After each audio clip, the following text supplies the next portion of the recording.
buat sebagian orang mobil itu memang kebutuhan sekunder ya, tapi buat sebagian lainnya nih mobil ini justru menjadi kebutuhan primer karena gaya hidup yang mobilitasnya tinggi. Nah, nggak heran nih kalau mereka yang menjadikan kendaraan ini setara dengan kebutuhan sandang, pangan, dan papan, nggak akan sembarangan milih mobil. Harus yang kriteria tertentu, misalnya mereknya yang bagus, ukurannya yang bagus, dan punya daya mesin tertentu. Ada barang, ada harga gitu ya. Nah, usai jeda kita akan ulas seperti apa sih caranya kita bisa memberikan kredit nyaman untuk mobil impian. Bersama dengan Agus Praitno, Presiden Direktur Toyota Astra Financial Service, hanya di Invest Time.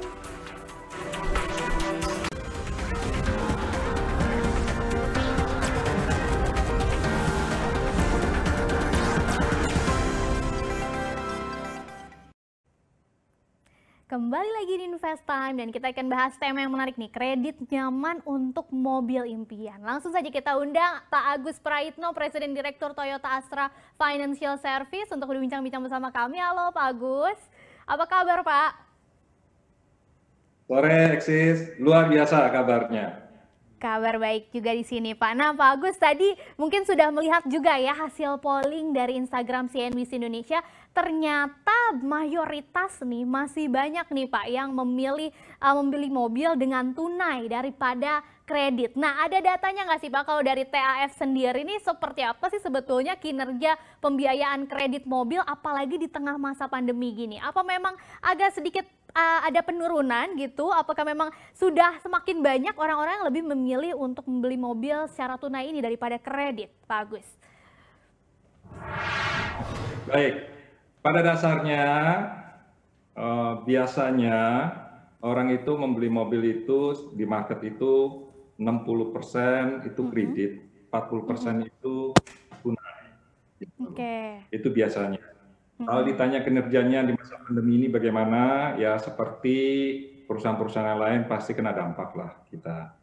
Nah, cuman kalau di Toyota Astra Finance, kita itu kalau year on year itu kita kira-kira turun 13% gitu loh. Namun, yang menarik di sini adalah tadi saya mengikuti masalah polling ya, bahwa memang customer kita itu konotasinya apa? Kalau mau punya mobil ya kredit atau beli tunai. Iya. Sebenarnya ada cara lain untuk itu, bukan hanya kredit dan tunai. Bisa berlangganan. Sekarang kan zamannya adalah udah zaman mobility gitu. Jadi tetap memiliki mobil, tetapi dengan berlangganan. Nah, kami punya produknya itu yang namanya Kinto. Oke. Kalau kita bandingkan, karena kan tema kita hari ini kredit nyaman untuk mobil impian nih Pak. Tadi ternyata masih banyak yang pilih tunai. Kalau dari Pak Agus sendiri melihatnya seperti apa sih sebetulnya mindset orang-orang Indonesia khususnya ya terkait dengan kredit ini? Apakah memang masih banyak yang bilang kalau beli mobil dengan kredit itu justru memberatkan gitu? Atau justru sebetulnya fasilitas kredit ini bisa meringankan buat para konsumen yang mau punya mobil impian gitu Pak Agus? Tergantung begitu loh. Kita punya produk kredit yang namanya deal cermat. Contoh begitu ya. Kalau dia pakai kredit biasa yang normal untuk katakanlah Kijang begitu ya. Itu normalnya Kijang itu bisa 7.700.000. Tetapi dengan menggunakan paket kredit deal cermat itu cuma 4.900.000. Nah, jadi memang customer perlu mencari informasi lebih banyak gitu ya, tapi bisa diketik aja di Google apa di mana deal cermat bisa kita punya. Ada customer yang punya kesulitan mau kredit nggak punya DP-nya, nah itu lebih banyak. Kalau yang kredit biasa, begitu ya, itu kan dia harus menyiapkan DP-nya, mayoritas 20-30%. Ya kan? Tapi yang sekarang juga ada yang nggak perlu pakai DP. Udah banyak berarti pilihannya ya Pak sebetulnya untuk bisa membeli mobil impian ini, termasuk lewat kredit juga udah ada beberapa jenisnya gitu kredit-kredit mobil ini. Nah, Pak Agus kalau dilihat tadi kan Pak Agus bilang 13% year on year ya untuk TAF sendiri ada penurunan kinerja di tahun ini. Nah, strateginya gimana nih Pak untuk bisa meningkatkan tadi kinerja dari pembiayaan kendaraan ini Pak Agus? Sebenarnya kami turun 13% itu pun sudah bersyukur karena market otomotif dari 1.160.000 gitu ya, itu turun karena kemungkinan 600.000. Turunnya sangat luar biasa gitu. Namun kami berkomitmen dari Toyota Astra Finance bagaimana customer dapat memiliki kendaraan Toyota, Daihatsu maupun Lexus walaupun di masa pandemi. Nah, apa ada keringanan-keringanan gitu Pak yang diberikan supaya bisa mendongkrak dari sisi minat untuk bisa kredit mobil ini di TAF seperti apa Pak? Nah, sebenarnya kemudahan, bukan keringanan lah, istilahnya kemudahan-kemudahan yang kita berikan kepada customer. Salah satunya tadi adalah di mana cicilan, jadi ada customer, ada beberapa segmen. Ada yang customer tidak kesulitan untuk mencicil. Tapi banyak customer yang justru kesulitannya adalah memenuhi down payment-nya. Nah, itu dia. Dua jenis itu ya biasanya ya. Ya, kami memberikan kemudahan bagi customer yang kesulitan untuk, cicilannya kalau besar sulit. Nah, kami memberikan yang namanya paket deal cermat, di mana bisa turun 40% dari cicilan normal, begitu. Nah, tapi kalau ada customer yang kesulitan bayar down payment-nya, nah kami menyiapkan paket yang disebut dengan Kinto, gitu loh. Bisa cuman bayar satu cicilan saja. Jadi memang kita memberikan kemudahan-kemudahan kepada customer. Gitu loh, secara umum juga sudah ada beberapa stimulus yang diberikan gitu ya untuk bisa menggairahkan. Nah, setelah tadi permasalahan antara kredit dan tunai, hasil polling kami juga menunjukkan bahwa ada beberapa responden yang membeli mobil nih lihat dari modelnya. Nah, kalau dari data TAF sendiri nih kira-kira tipikal konsumen di Indonesia ini lebih tertariknya sama mobil-mobil yang seperti apa sih kalau dilihat dari harganya? Apakah memang yang lebih ke LCGC, kemudian atau kalau dari modelnya tuh yang seperti apa, Pak Agus?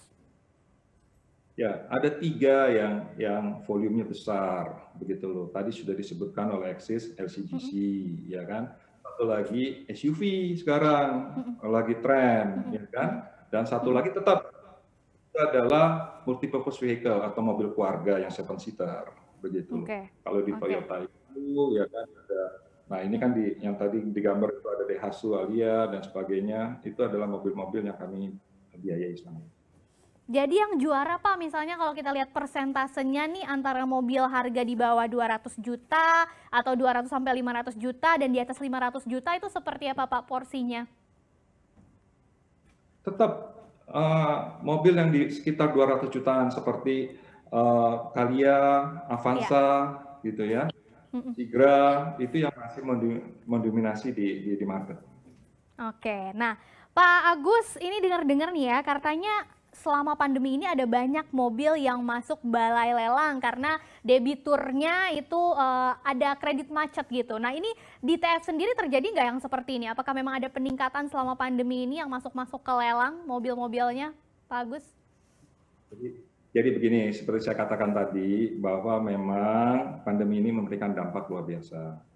Sampai hari ini, TAF, Toyota Astra Finance, sudah melakukan restrukturisasi, memberikan kemudahan kepada customer, itu ada 35.000 orang, atau equal dengan non-finance kira-kira 5T, di mana kami memberikan restrukturisasi, memberikan kesempatan kepada customer gitu yang terkena dampak COVID ini.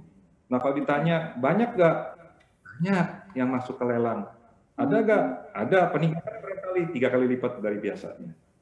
3 kali lipat dari biasanya ya Pak. Kalau untuk restrukturisasi kredit tadi dari awal tahun sampai sekarang bisa disebutkan nilainya berapa sih Pak sebetulnya? Sudah 5T atau equal dengan 35.000 customer. Oke, 5 triliun berarti ya, sudah cukup banyak. Tapi kelihatannya nih di akhir tahun sudah mulai ada pemulihan, makanya sudah ada konsumsinya nih untuk kredit mobil sudah mulai naik lagi. Nah, kita nanti bahas ya Pak Agus, masih tentang tema yang sama, kredit nyaman untuk mobil impian. Seperti apa sih yang harus dipersiapkan kalau ada yang mau punya mobil impian dengan cara kredit ini? Kita akan bahas lebih detail, tetap di Invest Time.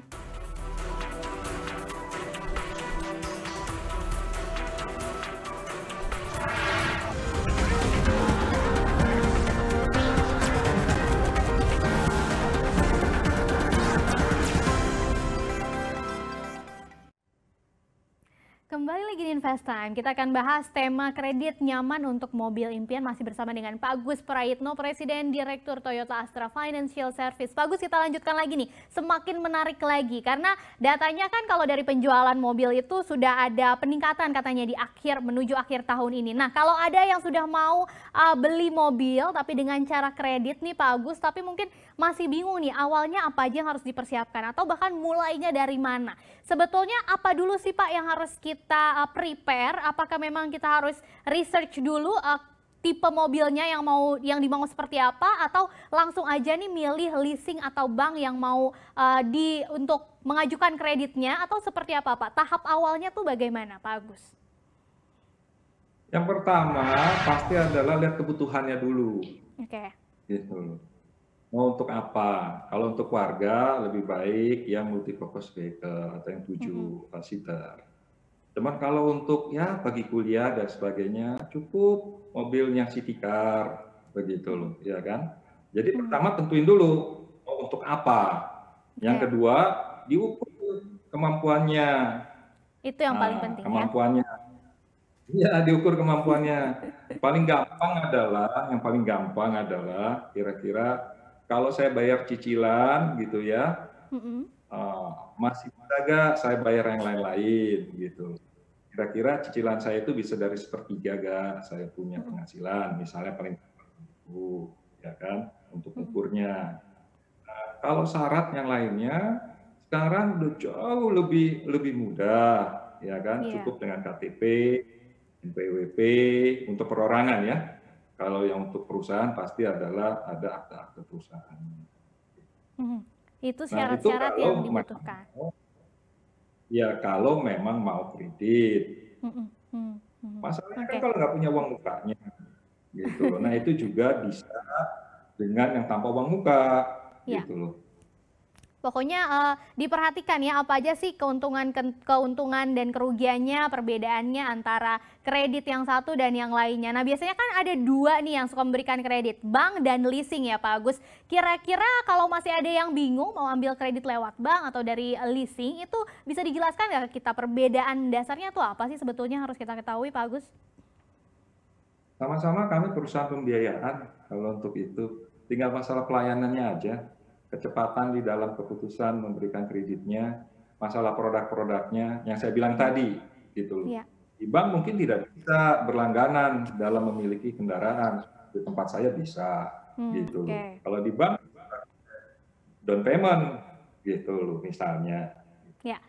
Jadi sebetulnya nggak ada perbedaan yang mendasar ya, tinggal dilihat nanti pelayanannya seperti apa antara bank dan leasing. Nah selain persyaratan yang dibutuhkan, biasanya kan yang suka kita cari tahu juga besaran suku bunganya nih Pak Agus. Kalau di tengah kondisi pandemi seperti ini, seperti apa sih gambarannya untuk besaran suku bunganya Pak Agus? Apalagi kemarin BI habis motong BI 7 days repo rate ya, jadi 3,75% tuh ngaruh nggak nih ke kredit kendaraan juga Pak Agus? Ngaruh, pasti. Sekarang tergantung tenornya atau tahunnya, ya kan. Cuman kalau yang biasanya customer tuh ngambil 3-4 tahun, yaitu sekitar kira-kira 3-4% sekarang, begitu. Oke, biasanya kayak gitu ya. Dari jumlah uang mukanya juga nih Pak Agus. Biasanya Pak Agus sendiri lebih menyarankan jumlah uang mukanya yang diperbesar supaya nanti cicilannya meringankan, atau sebaliknya nih Pak Agus? Ada juga kan yang memilih uang mukanya dikecilin aja supaya bisa punya mobilnya dulu nih, nanti nyicilnya belakangan. Itu seperti apa Pak Agus melihatnya? Tergantung, semuanya tergantung daripada customer kemampuannya. Kalau kita kan cuma membantu bagaimana supaya customer bisa memiliki mobil idamannya, gitu. Jadi kalau Ya, kalau bagus. dengan berlangganan, nggak perlu pakai uang muka yang banyak. Tapi oh saya punya uang mukanya lebih banyak, saya lebih nyaman, silakan saja. Gitu. Jadi semua Yang balik penting lagi ya, tergantung. bayar bulanannya nanti. Iya betul, tergantung ke kondisi keuangannya juga. Nah, tapi selain bunga, uang muka, kemudian besar cicilan setiap bulanannya, kan ada beberapa biaya lainnya nih yang kadang-kadang nggak diperhatikan oleh konsumen gitu ya, oleh nasabah. Yang kadang-kadang jadinya totalnya jadi lebih besar daripada yang dibayangkan. Nah, sebetulnya apa aja sih biaya-biaya lainnya ini yang perlu kita perhitungkan lagi saat kita ingin ngambil kredit mobil, Pak Agus? Yang signifikan adalah mengasuransikan kendaraan. Yang memang kita sarankan, apalagi kalau di Jakarta gitu ya, kalau nggak kita nabrak orang, kita ditabrak orang. Gitu loh kendaraannya. Lebih baik menggunakan loss, sehingga kita nyaman di dalam kendaraannya. Begitu. Jadi memang tergantung juga kebutuhannya. Cuman kalau ini misalnya adalah mobil niaga gitu ya, mungkin cukup dengan total loss saja. Gitu. Tapi kalau saya sarankan adalah menggunakan yang all risk. Oke. Nih Pak Agus, sudah ada beberapa pertanyaan yang masuk ke Instagram CNBC Indonesia. Kayaknya sudah pada mulai tertarik untuk mengambil kredit mobil. Kita lihat apa saja yang ingin diketahui oleh follower CNBC Indonesia tentang tema kita kali ini dari @dd_shu. Jika minta pembayaran cicilan kredit ditunda saat pandemi, bisa nggak nih dikasih penangguhannya? Dan itu berapa lama? Ini untuk pembayaran cicilan kredit penundaan ya. Kemudian dari pertanyaan kedua, @aulia_ramadhani, kalau take over kredit, nah ini ada lagi nih jenis kredit lainnya. Take over kredit berapa sih kisaran biaya admin atau fee-nya? Oke. Kemudian dari @budi.hussein, kalau penghasilan cuma 7 juta rupiah sebulannya, biasanya kredit mobil yang harganya berapaan nih? Oke, kita bahas satu-satu ya Pak Agus. Dari pertanyaan pertama nih, tadi kita sudah bahas sedikit sebetulnya ya, ada restrukturisasi kredit selama masa pandemi ini. Nah, ada pertanyaan dari @ddeshu, kalau misalnya mau pembayaran cicilan kreditnya ditunda saat pandemi ini, dikasih penangguhannya berapa lama sih Pak? Kita harus akses dulu, kita perlu cek dulu. Betul nggak bahwa kami kan ini ada aturan dari PUJK-nya gitu ya, bahwa benar nggak customer itu terdampak. Kalau customer tidak terdampak, nggak bisa. Karena aturannya begitu dari PUJK-nya. Nah, cuman kalau itu customer terdampak, kita mesti ngeliat dulu. Yang namanya kita bantu customer untuk melakukan restructuring sangat tergantung dengan kondisi customer-nya. Jadi bisa jadi kita kasih 1 bulan, 2 bulan, 3 bulan, sangat tergantung dengan customer. Gitu.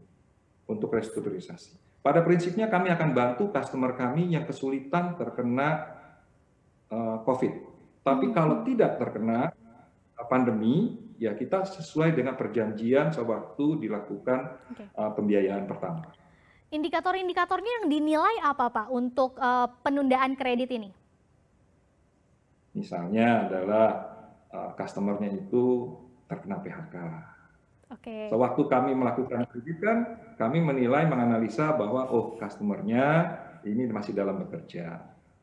Nah, tapi dalam sekarang terkena PHK. Kita lihat gitu loh. Misalnya lagi, ini terkena sakit betul sehingga tidak bisa bekerja selama misalnya adalah 1 bulan, ya kan, di mana tidak mendapat penghasilan dalam 1 bulan. Mungkin kita restrukturisasi jadi 1 bulan.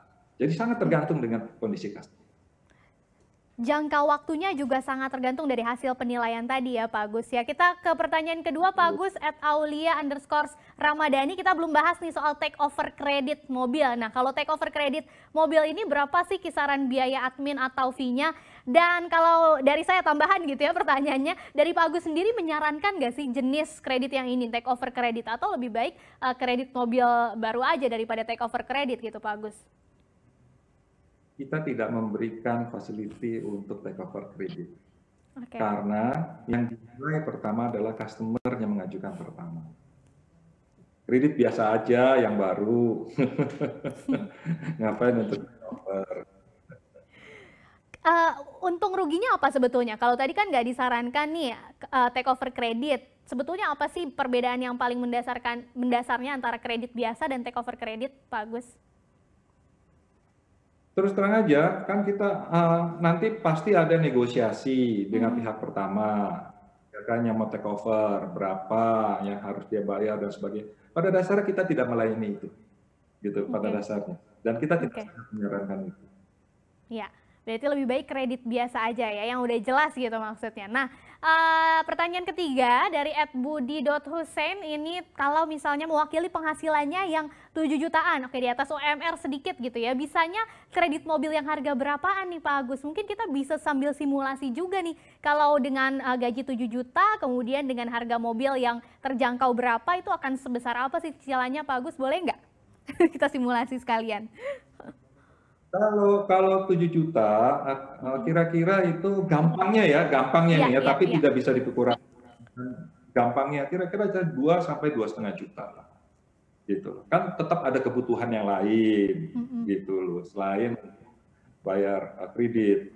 Bagaimana nanti kalau gajinya 7 juta, bayar kreditnya 5 juta, 2 Iya, juta nggak cukup buat untuk kehidupan sehari-hari, apalagi kalau sudah oke. berkeluarga. Heeh. 7 juta juga mesti lihat nanti dengan analis kami, apakah ini berkeluarga tidak, gitu loh, apa hidup sendiri, berkeluarga berapa banyak orangnya, ada Iya. tanggungan apa enggak. Jadi nggak bisa hitam putih memang. Tapi secara rata-rata kira-kira ya 2 sampai 2,5 juta lah kalau penghasilan 7 juta. Oke. Kalau Nah, dengan cicilan 2 sampai 2,5 juta ini untuk mobil yang harga berapa, Pak? Di bawah 200 juta berarti ya? ya gitu loh. Nah, itu yang saya bilang tadi, Mhm, mhm. dengan ambil paket deal termat, biasanya misalnya gitu ya, Avanza itu bisa 4 jutaan, dengan deal cermat bisa kira-kira 2 jutaan. Nah, cocok ini. 2,5 juta bisa dapat Avanza, gitu loh. Oke. Iya, untuk Ya, besaran datang. DP-nya sendiri, Pak, dengan gaji 7 juta Nah, ini berarti gimana tuh, Pak, untuk yang tidak memberatkan DP-nya? DP-nya 30%. Nah, Oke. ini yang saya bilang, kenapa harus kredit? Boleh kok berlangganan, gitu loh. Jadi kalau yang nggak punya DP, gitu ya, bisa ngambil produk Kinto, gitu loh. Kinto Anda bisa lihat di www.kinto.id.com gitu ya. Jadi hanya bayar 1 bulan cicilan saja yang pertama. Selebihnya selama Iya, 3 tahun itu berlangganan, oke. gitu. Jadi itu jalan keluar bagi customer yang tidak punya DP. Sebab kalau Mhm, mhm. 30% dari 200 juta kan 60 juta sendiri. Iya, iya. Belum dia asuransi. Asuransinya bisa 10 juta sendiri, itu udah 70 Iya. juta sendiri. Tambah cicilan pertama, ya kan kira-kira itu 4 jutaan. Jadi itu bisa 75 juta sendiri bayarnya Harus yang ekstra pertama. effort ya untuk menabung kalau mau tadi membeli mobil impian dengan cara kredit gitu ya Pak. Nah, ada juga nih Pak supaya bisa punya mobil impian akhirnya pilih mobil bekas aja, kredit mobil bekas. Nah, ada pertimbangannya nggak nih antara beli kredit mobil antara kredit mobil baru dan kredit mobil bekas? Dari Pak Agus sendiri gimana Pak? Sarannya nih antara kredit mobil baru dan kredit mobil bekas? Gini, kalau mobil bekas itu banyak faktornya. Perlu dilihat surat-suratnya, perlu dilihat kondisi mobilnya, gitu. Kalau mobil baru kan nggak pusing, gitu loh. Sudah jelas, ada warantinya, suratnya juga udah jelas, kalau di dealer yang resmi, begitu ya. Jadi kalau bekas, bagus kan? Baik, nggak apa-apa juga. Cuman diperhatikan surat-suratnya, diperhatikan kondisi kendaraannya. Mhm, mhm. Oke, ada beberapa hal yang harus diperhatikan ya. Untuk kegunaannya sendiri Pak, kalau antara mobil yang digunakan untuk kepentingan pribadi sama bisnis nih ada bedanya nggak sih Pak sebetulnya untuk kreditnya? Oh, ada gitu. Hmm, Kami mesti analisanya beda. Kalau yang dipakai sendiri dengan yang pakai bisnis. Kalau bisnis misalnya adalah, oh ini untuk mengantar sayur gitu ya. Kita mhm. harus hitung gitu loh, berapa satu hari rate-nya, balik dan sebagainya, cost-nya berapa dan sebagainya. Ya semua pasti lain lah ketimbang Mhm, mhm. kalau pribadi. Kalau pribadi clear gitu loh. Misalnya bekerja lebih gampang lagi, berapa Iya. penghasilannya, gajinya berapa, tanggungan berapa. Ya, Jadi memang sangat disesuaikan ya tadi dengan kepentingannya atau kegunaan mobilnya, kemudian juga hal-hal yang lainnya itu sesuai dengan penilaian awalnya gitu ya. Nanti baru bisa dinegosiasikan nih antara pihak leasing dan konsumen. Begitu ya Pak Agus ya. Kita ke pertanyaan terakhir nih Pak, kita mau hitung-hitungan. Ya, kita mau hitung-hitungan sedikit Pak soal simulasi kredit nih. Kita udah punya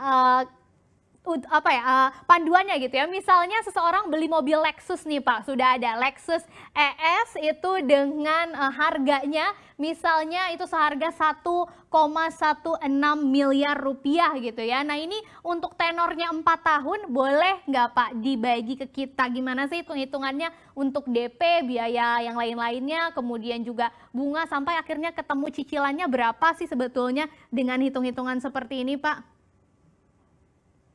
Kenapa Lexus? Customer-nya sedikit yang beli. Bisa aja. Itu kalau dia kan tenornya 48 bulan, ya kan? DP-nya itu kalau dia 30% kan kira-kira ada di 348 juta gitu loh untuk DP-nya, ya kan? Nah, terus ada administrasinya kira-kira 2 juta sampai 2 juta setengah, ya kan? Nah, ada asuransi kendaraannya itu kira-kira ada 55 juta dan total bayar pertamanya ya artinya DP tadi, asuransi tadi dan cicilan pertama itu kira-kira ada 425 juta. Di mana cicilan bulanannya itu kira-kira. Oke, itu biaya awalnya ya, Pak. 400 jutaan biaya. Itu ya. Kalau untuk cicilannya jadi bisa berapa, Pak, per bulannya? Kira-kira 20 juta. 19.900 lah. Gitu. Untuk bunga berapa persen tuh Pak kalau kayak gitu Pak? Itu 4 tahun ya, kira-kira 4%-an ya. 4%-an ya, oke. Berarti harus disiapkan segini ya. Kalau ada yang mau beli Lexus tadi, walaupun tadi katanya peminatnya sedikit, 20 jutaan per bulan dengan awalnya 400 jutaan. Oke, makasih banyak nih Pak Agus sudah berbincang bersama kami di CNBC Indonesia. Iya, Pak Agus mungkin ada pesan nih terakhir buat yang mau beli mobil dengan cara kredit, caranya supaya tidak kredit macet gitu, nggak jadi macet di tengah jalan. Jadi jangan sampai ada yang kelelang lagi kayak tadi. Gimana sih Pak caranya supaya kita bisa mulus itu kreditnya sampai nanti selesai? Ya, yang pertama sesuai dulu dengan kebutuhannya. Kalau sesuai kebutuhannya, jadi pilih mobilnya tepat. Terus disesuaikan dengan kemampuannya. Terutama adalah waktu membayar cicilannya. Jadi bukan hanya bisa membayar DP-nya saja, tetapi cicilannya juga perlu dipikirin. Gitu. Jangan mikirnya aja nanti, tidak. Cicilannya pun harus dipikirin. Biar nyaman menggunakan kendaraannya. Kita berharap 3 tahun, 4 tahun setelah itu mobilnya bisa menjadi miliknya. Oke, itu dia ya tipsnya, sedikit tapi penting banget ya. Jangan cuma pikirin DP-nya aja supaya bisa punya mobilnya, tapi harus dipikirin juga sampai cicilannya selesai, kira-kira memberatkan atau enggak. Makasih banyak ya Pak Agus sudah berbincang bersama kami di Invest Time. Sehat, sukses terus untuk Anda Pak Agus.